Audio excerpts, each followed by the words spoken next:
Presiden Amerika Serikat Joe Biden akan menyampaikan pidato kenegaraan di depan Kongres dan rakyat Amerika malam ini waktu setempat. Selain isu-isu domestik, diperkirakan Biden akan berpidato terkait perang di Gaza yang menjadi sorotan beberapa bulan belakangan. Kita terhubung dengan jurnalis VOA Virginia Gunawan dari Washington DC. Halo, selamat pagi Virgi. Selamat malam waktu Amerika Serikat, Cica. Selamat malam waktu Amerika Serikat. Virgi, apa saja isu yang akan menjadi sorotan dalam pidato kenegaraan Biden malam ini? Ya, pidato kenegaraan Presiden Amerika Serikat atau yang biasa disebut dengan State of the Union yang nanti akan disampaikan di gedung belakang saya, Capitol Hill ini memang lebih fokus pada isu-isu domestik ya. Dan ini seperti sebuah pidato pertanggungjawaban seorang presiden selama 1 tahun masa jabatannya, apa saja yang sudah dicapai, apa saja yang sudah dilakukan. Nah, perlu kita ingat juga, sama dengan Indonesia, tahun 2024 ini adalah tahun pemilu di Amerika Serikat. Jadi, selain menjadi ajang atau wadah bagi presiden ini untuk menyampaikan pencapaiannya, ini mungkin juga akan punya banyak syarat dengan nuansa kampanyenya nanti. Nah, isu-isu yang akan disampaikan oleh Presiden Biden di pidatonya malam ini, memang ada isu-isu langganan yang sering disampaikan oleh Presiden ya. Namun sesuai dengan survei nasional yang dilakukan oleh beberapa polling ini menyampaikan bahwa beberapa topik yang akan disampaikan ini adalah topik-topik kunci untuk pemilu 2024. Yang pertama soal ekonomi, kedua imigrasi, hak reproduksi, dan juga soal kebijakan luar negeri Amerika Serikat. Nah, kalau kita bicara soal ekonomi, tentunya Presiden Biden akan memaparkan pencapaian apa saja yang telah dilakukan oleh pemerintahannya selama 1 tahun terakhir lewat platform ekonominya, ya ini Bidenomics. Ya.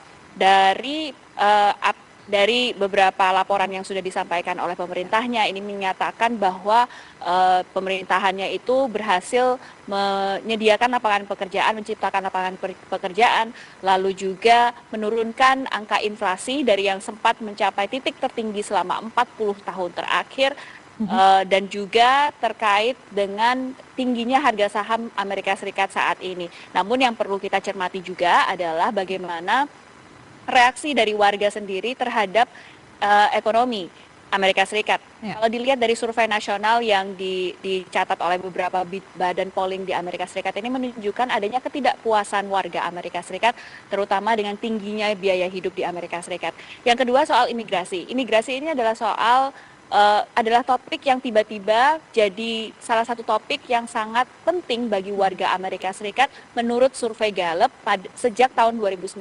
Jadi ini kembali menjadi sebuah isu yang sangat penting, terutama karena menurut data patroli perbatasan Amerika Serikat ini menunjukkan Desember kemarin adalah jumlah masa di mana jumlah imigran ilegal yang masuk lewat perbatasan selatan Amerika Serikat itu mencapai titik tertinggi. Nah, kita tahu bahwa Amerika Serikat ini punya 2 partai besar yang punya platform yang sangat berbeda dan juga perspektif yang sangat berbeda ketika membahas soal imigrasi. Partai Republik dan Partai Demokrat punya gambaran dan solusi yang berbeda untuk menghadapi masalah imigrasi. Baik. Mbak Virgi, apakah ada tanggapan dari oposisi pemerintah Biden? Ya, kalau dari secara resminya nanti akan ada tanggapan yang disampaikan dari partai oposisi, namun secara tidak resmi kontender atau rival terkuat dari partai Republik, ya ini mantan Presiden Donald Trump itu siang tadi sempat menyampaikan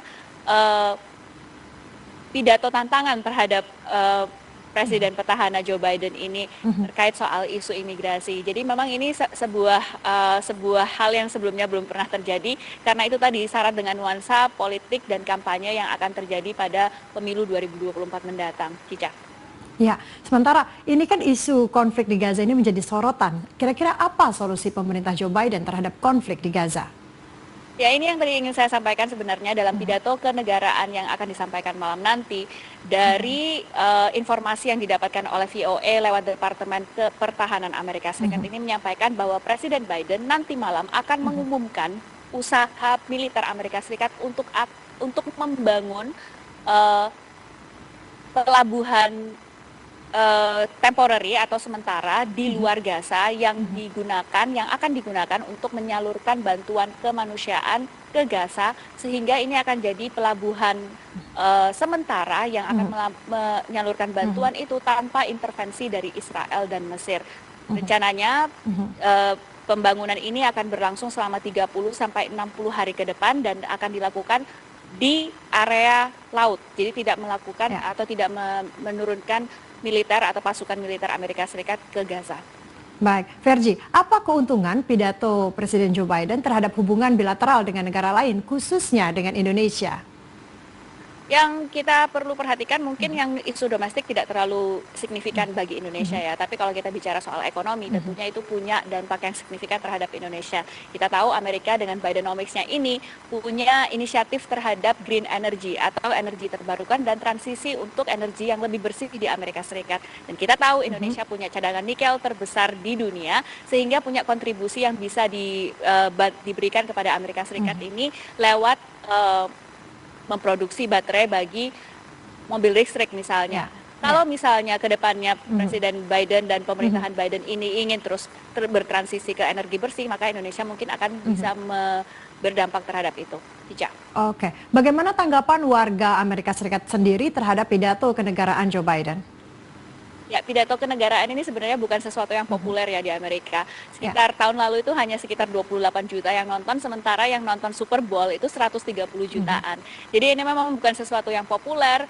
Ini jadi ajang bagi presiden untuk memamerkan pencapaiannya saja, tapi dampaknya nanti bisa dipelajari bagi warga Amerika Serikat untuk melihat bagaimana mereka akan memilih siapa yang akan jadi presiden ke depannya. Dan perlu diingat juga ini adalah ajang bagi Presiden Biden untuk menunjukkan bahwa dia itu masih fit walaupun dia berusia 81 tahun ini untuk mencalonkan menjadi presiden lagi 4 tahun ke depan melawan mantan presiden Amerika Serikat yaitu Donald Trump. Cica. Baik, Virginia Gunawan, terima kasih atas laporan Anda pada pagi hari ini dan malam hari waktu Amerika Serikat. Terima kasih, selamat bertugas kembali.